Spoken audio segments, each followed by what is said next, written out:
Alguma vez passou pela cabeça que uma cidade inteira pudesse ser conquistada não com espadas, mas com um grito? Pois é, hoje a gente mergulha em uma das histórias mais impressionantes da Bíblia, lá do livro de Josué. É uma narrativa de pura estratégia, de fé e de como uma única decisão pode levar da vitória mais improvável para uma derrota humilhante e, no fim, para a redenção. Parece coisa de filme, né? Fica a pergunta: como é que as muralhas de uma das cidades mais fortificadas daquela época poderiam simplesmente desabar com um grito? Essa é a questão que vai guiar a gente na primeira parte dessa história, o cerco inacreditável de Jericó. Tá, mas para a gente entender o que está acontecendo, primeiro precisamos nos situar. Dá uma olhada aqui no mapa. A gente está na terra de Canaã. Os israelitas acabaram de fazer uma travessia milagrosa pelo Rio Jordão e montaram um acampamento. E bem ali, na frente deles, como se fosse o primeiro grande desafio, está a cidade imponente de Jericó. Nossa jornada de hoje vai ter 6 partes. A gente começa com uma vitória que desafia qualquer lógica, para depois descobrir o inimigo que ninguém via. Vamos investigar como o orgulho pode levar à queda e como às vezes é o fracasso que abre caminho para uma nova chance.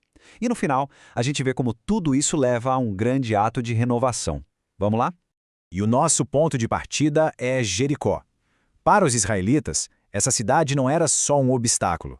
Era uma verdadeira fortaleza que parecia impossível de ser conquistada. A tarefa era, para dizer o mínimo, gigantesca. A Bíblia descreve Jericó como uma fortaleza impenetrável. Os portões estavam trancados, as muralhas eram altíssimas, ninguém entrava, ninguém saía. A cidade estava preparadíssima para um cerco longo. Qualquer tentativa de ataque direto seria, em termos militares, um verdadeiro suicídio. E é aqui que a história fica bem estranha. O plano de batalha não envolvia arietes, catapultas, nada disso. Era um ritual. Por 6 dias, os israelitas só marcharam em silêncio ao redor da cidade. A ideia era deixar claro que a vitória não viria da força deles, mas da obediência. Agora imagina o efeito psicológico, o silêncio total do lado de fora e o medo crescendo lá dentro. E aí vem o clímax. No 7º dia, depois de 7 voltas, as trombetas soam e Josué dá a ordem. Gritem, o som de milhares de vozes ecoa, e as muralhas de Jericó, que pareciam indestrutíveis, simplesmente vêm abaixo. Uma vitória que não foi ganha com espadas, mas com fé e obediência. Só que essa vitória veio com uma condição seríssima, conhecida como Herem. Jericó era a primeira cidade, o primeiro fruto da conquista, e tudo nela devia ser consagrado a Deus. Na prática, isso significava que nenhum soldado podia pegar ouro, prata ou qualquer tesouro para si. E essa regra, como a gente vai ver, vai se tornar o ponto crucial que muda todo o rumo da história. Mas olha que interessante, mesmo no meio dessa ordem de destruição total, tem uma história de misericórdia. Raabe, uma moradora de Jericó, e toda a sua família foram poupadas. E por quê? Porque ela arriscou a própria vida para esconder os espiões israelitas, mostrando que tinha fé. É um lembrete de que a graça pode aparecer nos lugares mais inesperados. Depois de uma vitória tão espetacular, a confiança dos israelitas, claro, estava lá no alto. O próximo alvo era uma cidadezinha chamada Ai, que parecia ser moleza. Só que é exatamente aqui que a história dá uma virada sombria e totalmente inesperada. O contraste entre as duas batalhas é gritante. Em Jericó, o impossível aconteceu pela fé. Em Ai, uma tarefa que parecia fácil se transformou numa derrota humilhante, baseada em pura autoconfiança.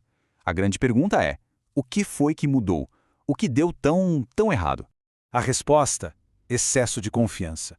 Os espiões voltaram de Ai dizendo que ia ser fácil, sugerindo enviar só um grupo pequeno de soldados. Eles confiaram na própria avaliação e, o ponto crucial, se esqueceram de perguntar a Deus qual era o plano.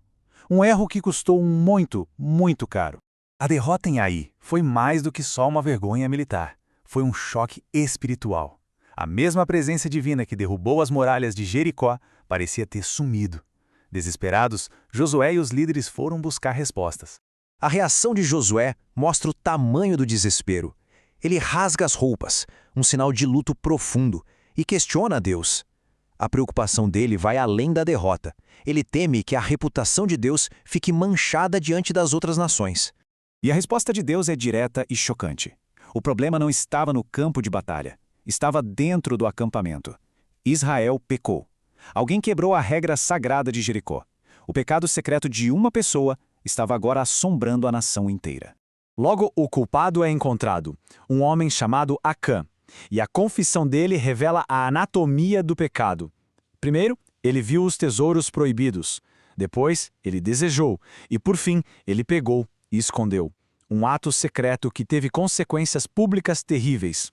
Assim que o pecado de Acã foi exposto e resolvido, a aliança entre Israel e Deus foi restaurada. E com isso veio a chance de um recomeço. Era hora de uma segunda tentativa contra a cidade de Ai. A primeira mensagem de Deus para Josué é de encorajamento. Não tenha medo. Mas, desta vez, as instruções são diferentes. Leve todo o exército. Chega de subestimar o inimigo. E com essa nova confiança, veio um plano de batalha detalhado, vindo diretamente de Deus. Desta vez, o plano era pura estratégia militar. Os israelitas iam usar a arrogância do inimigo a seu favor. Uma parte do exército fingiria uma retirada, fazendo os soldados de Ai saírem numa perseguição desenfreada. Isso deixaria a cidade deles totalmente desprotegida para um ataque surpresa. Foi uma combinação perfeita de inteligência divina e ação humana.